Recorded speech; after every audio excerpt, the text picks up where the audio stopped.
আল্লাহ আমার শরীরটাকে তো মোটা বানিয়ে দেন যাতে জাহান্নামে আর কাহারও জায়গা না হয়। এই কথাগুলো বলেছেন হযরত মূসা আলাইহিস সালামের আমলে একজন ব্যক্তি। মূসা আলাইহিস সালাম যখন তুর পর্বতের মধ্যে আরোহণ করতে যাচ্ছেন, হঠাৎ তিনি দেখতে পেলেন একজন লোক পাহাড়ের পাদদেশে বসে আছেন। মূসা আলাইহিস সালাম লোকটাকে সালাম দিলেন, জিজ্ঞাসা করলেন আপনি কেমন আছেন। লোকটা মূসা আলাইহিস সালামের সালামের কোনো জবাব দেয়নি। মূসা আলাইহিস সালাম আবারও তাকে সালাম দিলেন, লোকটা জবাব দেয়নি। মূসা আলাইহিস সালাম আবারও তাকে সালাম দিলেন, লোকটা জবাব দেয়নি। তিনবার সালাম দেওয়ার পর যখন লোকটা জবাব দেয়নি, মূসা আলাইহিস সালাম রেগে গেলেন, সে কেন আমার সালামের জবাব দেয়নি।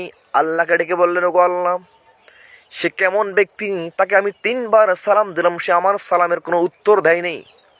আল্লাহ বলেন, ও মূসা, তুমি তাকে 3বার সালাম দিয়েছ, অথচ আমি আজ 7 দিন যাবৎ তাকে ডাকতেছি, সে আমার ডাকে কোনো সাড়া দেয় নেই।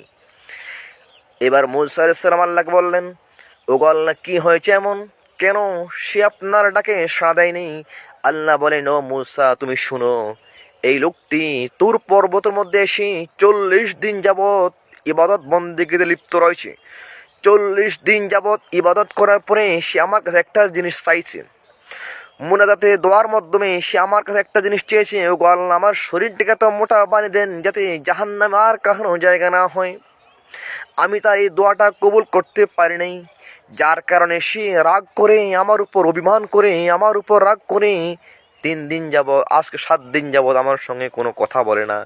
7 দিন যাবৎ আমি তাকে ডাকতেছি, তাকে বারবার ডাকার পরেও সে আমার ডাকে কোনো সাড়া দেয় না। চিন্তা করা যায় সে কেমন ব্যক্তি। আল্লাহকে বললেন, ওগো আল্লাহ, আমার শরীরটাকে এত মোটা বানিয়ে দেন যাতে জাহান্নামে আর কাহারও জায়গা না হয়। অর্থাৎ ওই ব্যক্তি চেয়েছে আর কোনো মানুষকে যেন আল্লাহ জাহান্নামে না দেয়। সমস্ত মানুষের পক্ষ হয়ে সে একাই জাহান্নামের আগুনে জ্বলবে। সে চাইছে পৃথিবীর সমস্ত মানুষকে যেন আল্লাহ জান্নাতে দাখিল করান।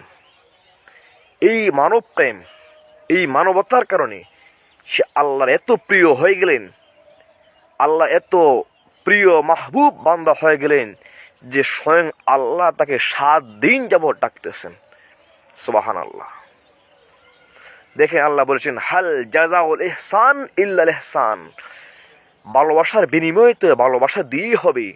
অর্থাৎ আপনি যখন পৃথিবীর মানুষদেরকে আল্লাহ সৃষ্টিকে ভালোবাসবেন, স্বয়ং খোদা তাআলা আল্লাহকে ভালোবাসবেন। এই কারণে মানুষকে ভালোবাসতে শিখুন।